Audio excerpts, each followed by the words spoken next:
Svjetski je dan svjesnosti o virusnim hepatitisima. Izvrsna prigoda da Hrvatska udruga liječenih i oboljelih od hepatitisa Hepatos još jedanput podsjeti i pozove Hrvatski sabor da usvoji rezoluciju o borbi protiv virusnih hepatitisa koju je na temelju istoimene deklaracije Europskog parlamenta usvojio Saborski odbor za zdravstvo u ožujku ove godine.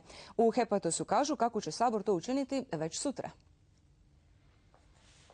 Udruga Hepatos poziva i hrvatsku vladu da ne izgubi iz vida oko 100.000 ljudi koji u Hrvatskoj žive s hepatitisom B i C.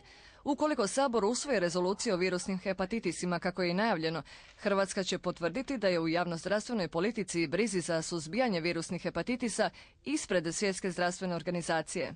Naime, Saborski odbor za zdravstvo je prepoznao važnost virusnih hepatitisa i prije mjesec i po dana je kroz svoju tematsku sjednicu predložio usvajanje rezolucije o virusnim hepatitisima hrvatskoj vladi koja je to usvojila i vratila Saboru. Dakle, sutra ćemo imati rezoluciju i moram reći da smo jedna od rijetkih zemalja u Europi koja to ima. Zbog globalnih napora u suzbijanju virusa svinjske gripe, naime, postoji mogućnost da s dnevnog reda godišnje skupštine Svjetske zdravstvene organizacije bude izostavljena rasprava o rezoluciji o virusnim hepatitisima, a Hrvatski sabor sutra bi trebao usvojiti prvu rezoluciju o zdravstvu u nas. Sigurno će ova rezolucija podignuti svjesnost, sigurno će se raditi više na skriningu, dakle na prepoznavanju bolesti, na sprječavanju njenih posljedica koje su skupe za hrvatsko zdravstvo.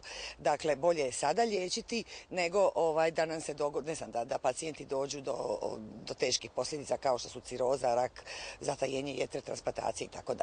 Svjetski dan hepatitisa inače drugu godinu za redom obilježava se kampanjom Jesam li ja broj 12, kojom više od 200 udruga pacijenata iz više od 50 zemalja želi upozoriti na šokantni podatak da jedan od 12 ljudi širom svijeta živi s hepatitisom B ili C.